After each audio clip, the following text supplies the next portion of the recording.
I wanted to ask you about 2012 Olympics, because you had a pretty bad injury. That was a career-ending injury for you, wasn't it? In 2012? No, so we didn't even talk about that injury. So the games and everything ended. That's 2008. And this is the other thing too. So just got fourth at the games, right? I couldn't get in no meets in circuit. What?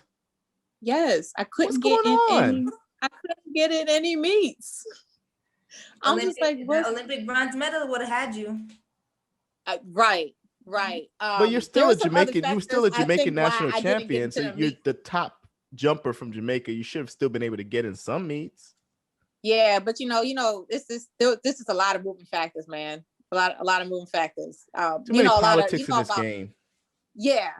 That's really what it came down to. So didn't get in any meets. So we shut it down for the season, and I normally take a month off, like just a complete month, just to rest, rejuvenate our bodies, because we just go so hard. So I took my month off, and then it's time to start training again in September. I started jogging, and I was like, my back hurts. Wasn't really sure like what's going on. Like my back's hurting. And then, just kept training, just not really being able to do much. Just kind of going back in the pool. I just didn't know what was going on. But, being at the Gamecock that I am, I'm just pushing through things. I'm like, nah, I'm just going to push through it. Like, it doesn't matter. Like, I'm starting to do a repeat 200s and doing all kind of crazy stuff. And I was just like, you know what? Something's not right. I go to the doctor, and he's like, let me order you an MRI. So I get the MRI, and he comes back, and I follow my follow-up visit. He's like, you got to stop running right now. He was like, your L5 is fractured. Your bones are bleeding. He was like, I got to put you in a body cast. I was like, what? This is now where I'm ranked, not like just your place. We're at world ranking at this point. I'm ranked 6th in the world, just came off the Olympic Games, and you're telling me I have to stop running, put me in a body cast? I remember just leaving the doctor's office, called my mom. I was just crying hysterically. Like, I just couldn't believe it. I couldn't believe it. And I'm like, he's talking about my bones are bleeding. So like, I end up going to a follow-up appointment where they have to literally put me in a body cast. It's from my chest down, and it goes wraps all the way around to my tailbone. And I have to wear it 23 hours a day. I can only take it off for an hour to take a shower. That's it. And I was in it for 6 months. Went back to the doctor. He's like, nah. He's like, it's not right. I was in it for another 6 months. So I was in a body cast for a year. I was like, I just can't believe this is happening. But I was like, you know what? We're going to figure this out. So I moved back. So I ended up moving to Texas. I moved back to Atlanta. I'm back training with Dwight and everything. And everything's going good. Huh?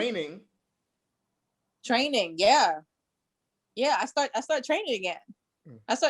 Everything like I went to rehab with some awesome people, got my back strong. After I was able to start training. Yeah. Oof.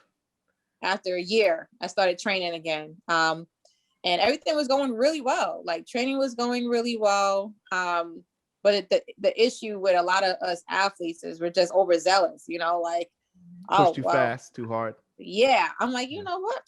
That ain't heavy. I'm gonna lift that. So it was, I think it was the week before the opener. I think we had a meet they have in El Paso. So I was like, it's time to start putting some weight on. I'm used to lifting really heavy. So there's some baby weights. I threw it up, whatever. And I felt good. And then the next day I had that, like, my back's hurting again. I'm like, oh, what's going on? But I'm like, I got a track meet this weekend. So I'm going to jump. So get to El Paso. My back's hurting. And I was like, you know what? I was like, this is probably going to be the last jump of my career. I said, this is probably my last jump. I popped so many pills. Don't do this, kids. Don't do it. But I popped so many ibuprofen so that like I couldn't feel anything. And went down the runway. I jumped a foot behind the board, still jumped 20 foot, like 3 or something like that. So I know I just jumped 21. But then after that, it was over. Went back to the doctor. He's like, you fractured your L4 now. Yo. He's like, you're done.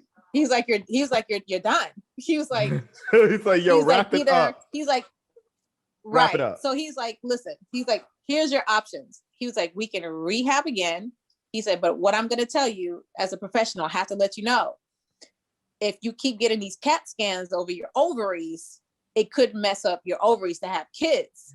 So he's like, you've already had one. He's like, that's not something you want to do again. And I was like, I want to have a family one day, or I can keep running. So I chose my family. I said, you know what, that'll just be, you know, I'm going to bow out. Not the way I wanted to leave the sport. I definitely didn't want to leave the sport like that. But you know what, I'm really grateful just for all the experiences, all the people I've met, all the places I've been able to go to. And you just got to sometimes just be grateful what you have. It just wasn't in my cards for whatever reason. You know, I didn't get my 23 legal, but you know, it's okay. It's okay. You know, you just gotta pick up, move on. And you just, you know, tell people your stories. You just try to help people whichever way you can. And this is what you got to do. Well, you know, I'm not going to cry over spilt milk. Nothing I can do about that. Well, and you have a beautiful family now too. I'm sorry? No, I was saying, and you have a beautiful family now too. Exactly. Oh, thank you. Yeah. So, you know, I, you know, you only make but so much money in track. Like, it's not like I'm making millions of dollars. Like I go adopt a few kids. Like, no, like I'm gonna just gracefully bow out. Well, you know what though? Still, it's you make a good point. I think a lot of times we get caught up on, you know, we make our goals and we're so stuck on them because as athletes, you're so determined. But it's not always about that goal. It's you know, you tell a story and it's a great story and journey and trials and tribulations and overcoming. And there's some, you know, there's loss and there's victory as well. And that's all a part of it.